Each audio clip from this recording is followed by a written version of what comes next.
something a little more controversial. But that's not why I picked it.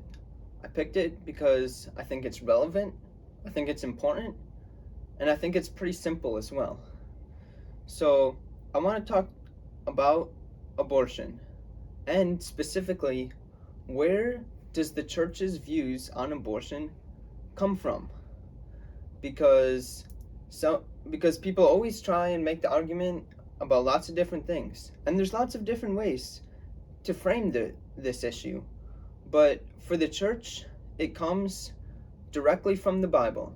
And that's not the case for all issues, because some things like how high are we supposed to tax people, or should we build a wall between America and Mexico? We can't find the answer of that just in the Bible. But for abortion, that is something that we can see directly from the Bible. So I'm going to talk about just two simple but very important passages from the Bible on this topic. Okay, so here we have the Orthodox Study Bible, very popular. And we're first going to open it up to the chapter of the Old Testament of Jeremiah. Jeremiah was one of the prophets. So, here's what it says in the very first paragraph. Jeremiah 1:4. Thus the word of the Lord came to me, saying, Before I formed you in the womb, I knew you, and before you were born, I sanctified you. So, what does this mean about abortion? Well, it means that even before we were in the womb, the Lord knew us and loved us. And even before we were born, the Lord sanctified us. So, even though that people of the world and even our own mothers don't really know us at that time, the Lord does. And we do have a soul. And so, for abortion, it's not just that you're killing just a piece of tissue. You're killing someone that the Lord knew and loved. So also, being a prophet, Jeremiah prophesied about Jesus and what was going to happen in the Gospels. So let's keep this passage in mind when we go to the next passage, which is from the New Testament. The next passage that I want to read is from the Gospel of Luke. And like the other one that we read, it is right in the beginning of the chapter. So, in Luke 1:41, he writes, And it happened, when Elizabeth heard the greeting of Mary, that the babe leaped in her womb, and Elizabeth was filled with the Holy Spirit.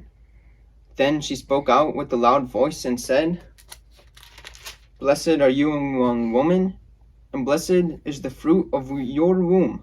But why is it granted to me that the mother of the Lord should come to me? For indeed, as soon as the voice of your greeting sounded in my ears, the babe in my womb leaped for joy. So, first, let's establish what's going on in this passage. We know who Mary is. That's the mother of Jesus. Elizabeth, if we don't remember, is Mary's cousin, and also the mother of John the Baptist, the forerunner of Christ. So, what happens is, when Mary and Elizabeth meet, and they're both pregnant, St. John, even in the womb, recognizes Jesus in the womb of Mary. And Elizabeth also recognizes this, and she says, But why is this granted to me, that the mother of my Lord, that means Jesus, should come to me?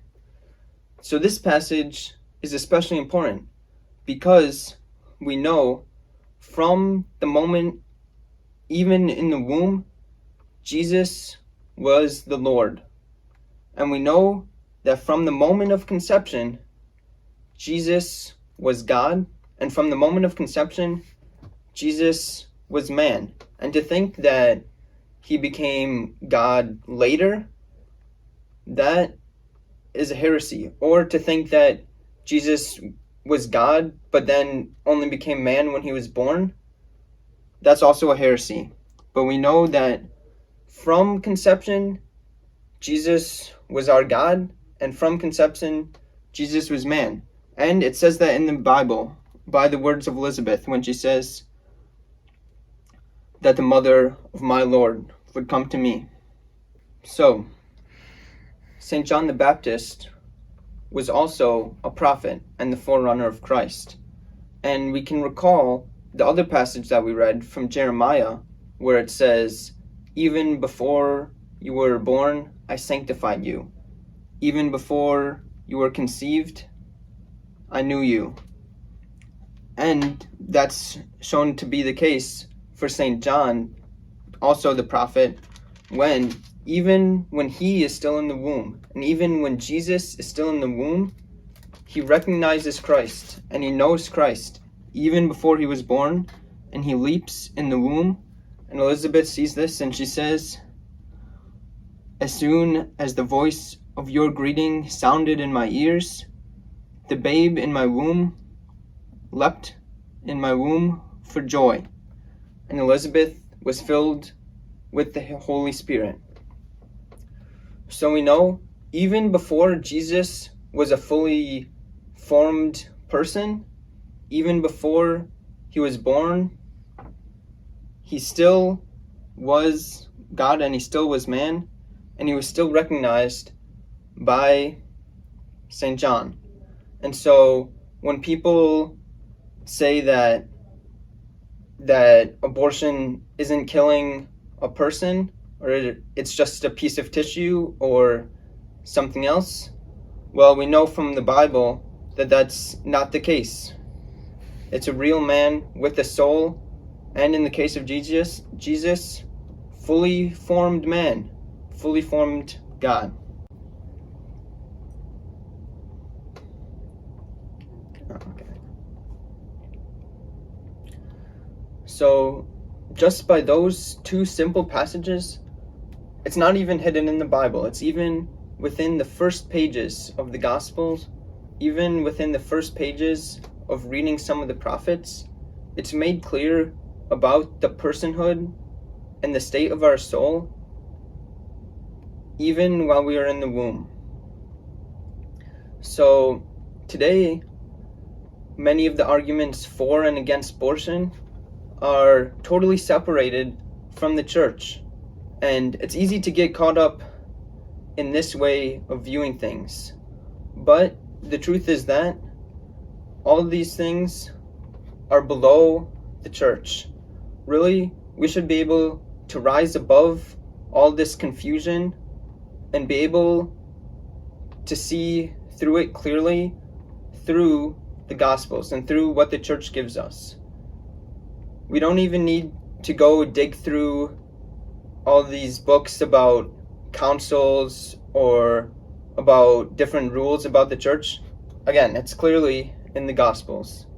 And I will add that just as we believe in the life and the soul from the moment of conception, that's also what most scientists agree on, that growth starts and life starts at the moment of conception. There's no arbitrary lines about when, some people say when the heart starts to beat, or some people say measure it by how much activity is in the brain. Those are just all arbitrary lines, and again, by the church, we can see above those things and see that it starts at conception. So now we know where the church's beliefs on this issue come from. And especially today, there is lots of different ways of approaching this issue. And this isn't to downplay the importance of things like the Constitution or healthcare or the personhood of people's bodies, but really it's about the personhood and the state of the soul of the baby within the womb. And we know that Mary didn't think of it as an invasion or something unwanted that was growing, but instead she recognized Jesus for what he was, a fully man, even from the moment of conception. So, how do we deal with this issue today? Well, this isn't a video about debunking all different arguments, because what I'm trying to say is that this is kind of above all of that. But what happens if we get in an argument with someone, or we're trying to explain to someone and they just seem to not understand, or maybe they don't want to understand?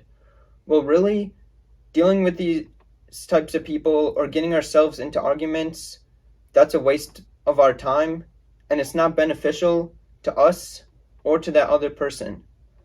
And we also have all heard the phrase, hate the sin, not the sinner. Well, we shouldn't hate people just because of some beliefs that they have. And online, it can be easy to do that, but that's never something that I want to encourage. Instead, what I want to encourage is for us to pray. Instead of arguing and being mean to someone, which sometimes we all do, instead we should get in the habit of just letting them have their belief, and we go home, and if we think we should pray for them. And that is beneficial to us, and it's beneficial to them too. So this is a much better way of approaching anything like this. Instead of leaving a mean comment on Twitter or something like that, instead we should just say a prayer for them and say a prayer for ourselves too. And that way we don't make any enemies. Instead, we make friends and we develop our relationship with God. So I want to say again, this video isn't made to debunk other groups of people's arguments about abortion. And really, it's not even to make my own argument against abortion. Really, it's about explaining where the Orthodox Church's views come from. So I want to recommend some books, and maybe this can help you as well. The first one being the Orthodox Study Bible, where we took our passages from. Reading the Bible more will help us to better understand everything when it comes to our religious and spiritual lives. The other book is Contemporary Moral Issues Facing the Orthodox Christian, and it's written by Stanley, Harakas. And even though this book is back from 1982, it talks about many different issues extremely relevant to our lives today in 2020, such as racism, which we've talked about a lot in the past year, and such as environmental issues, which become more concerning and more relevant as we progress, and everyone's favorite, ecumenism. So we know that even though this book was from 1982, and our social setting, of course, has changed a lot in America since then, we also know that the beliefs of the church don't change. So this book can still be very helpful to us today. Thanks for watching.